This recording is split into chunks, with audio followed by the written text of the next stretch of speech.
इस वीडियो की शुरुआत में कहानी के साथ करना चाहूंगा।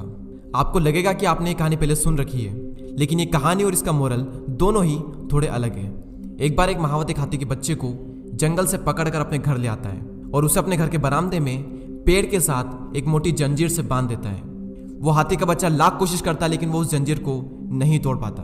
अब वो महावत देखता है कि वो हाथी का बच्चा कोशिश भी नहीं कर रहा उस जंजीर को तोड़ने की। वो महावत भी उसे वहीं पर खाना पानी दे देता है और वो हाथी का बच्चा अब ये मान चुका होता है कि यही मेरी जिंदगी है। उस हाथी के बच्चे को जिस जंजीर से बांधा गया था, जहां तक वो जाती वहीं तक सिर्फ वो हाथी का बच्चा चलता था और वो उस पेड़ के गोल गोल चक्कर लगाता रहता था। कुछ ही सालों बाद वो हाथी का बच्चा बड़ा हो जाता है। अब महावत उसे जंजीर से नहीं बल्कि रस्सी से बांध देता है, क्योंकि अब वो हाथी कोशिश भी नहीं करता उस जंजीर को तोड़ने की। अब अगर वो हाथी चाहे तो उसमें इतनी ताकत है कि ना सिर्फ जंजीर और रस्सी बल्कि वो पूरे पेड़ को भी उखाड़ सकता है।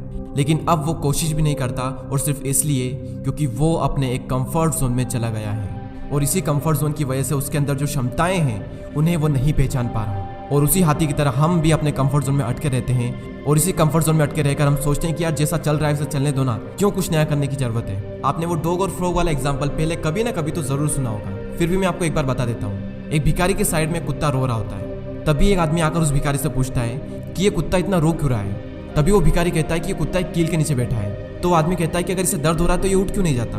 तभी वो भिखारी कहता है कि दर्द हो रहा है, लेकिन इतना भी नहीं कि यहाँ से उठकर दूसरी जगह बैठ जाए, और इसे हम कहते हैं कंफर्ट जोन। और ऐसा ही एक एग्जाम्पल था फ्रॉग का।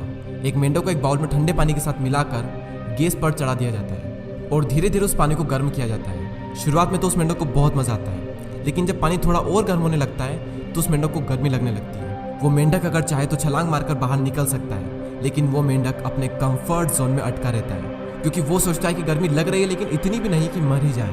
कुछ देर बाद पानी उबलने लगता है। अब वो मेंढक चाह कर भी उस पानी से बाहर नहीं निकल पाता है और कुछ ही देर बाद वो मेंढक मर जाता है। उस कुत्ते और मेंढक की तरह हम भी इसी तरफ वेट करते रहते हैं कि काम चल रहा है ना, चलने दो, दर्द हो रहा है लेकिन इतना भी नहीं। कंफर्ट जोन में अटके रहकर कोई भी एक्शन ना लेने की वजह से जिंदगी रुकी पड़ी है, लेकिन इतनी भी नहीं। कंफर्ट जोन में बहुत ही कंफर्टेबल फीलिंग होती है, लेकिन अंदर ही अंदर हम सबको पता होता है कि यही कंफर्टेबल फीलिंग आने वाले टाइम में हमें बहुत ही ज्यादा अनकंफर्टेबल बनाने वाली है। इंग्लिश में एक बहुत ही कमाल का कोट है, मैं आपको हिंदी में बता देता हूँ कि अगर आप सक्सेसफुल बनना चाहते हो तो आपको अनकंफर्टेबल होना ही पड़ेगा।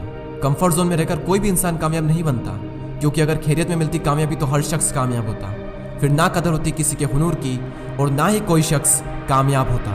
हम इस दुनिया में घूमने फिरने, टीवी देखने, movie, web series, social media पर टाइम पास करने के लिए नहीं आए हैं। पहले खुद के लिए कुछ करके इस दुनिया में किसी न किसी इंसान के काम आ सके, इस पर्पस को पूरा करने के लिए हम सब ने इस पृथ्वी पर जन्म लिया है। और दुनिया के लिए कुछ करने से पहले आपको खुद को ग्रो करना पड़ेगा, और कंफर्ट जोन में रहकर तो आप कभी भी ग्रो नहीं कर सकते। कंफर्ट जोन से बाहर निकलने का मतलब है कि वो चीज़ें ट्राई करो जो आज तक आपने ट्राई नहीं की है। जितने भी काम को आपने अधूरा छोड़ा है उन सारे काम को पूरा करो। अपनी छोटी सी मोबाइल की दुनिया से बाहर निकलकर उन लोगों से मिलो जो तुम्हें ग्रो कराएंगे, जिनसे तुम्हें तुम्हारी फील्ड का बेस्ट नॉलेज मिलेगा। तब आप ग्रो करोगे, और जब आप कंफर्ट जोन से बाहर निकलकर कुछ करोगे और तब जो कंफर्ट मिलेगा उसको शब्दों में बयान नहीं किया जा सकता। मैं आशा करता हूँ कि वो कंफर्ट आपको मिले, लेकिन उस कंफर्ट को पाने के लिए पहले आपको अभी का जो कंफर्ट है वो छोड़ना पड़ेगा, क्योंकि आपके कंफर्ट जोन के बाहर कई सारी अपॉर्चुनिटी आपका वेट कर रही है। तो उन अपॉर्चुनिटी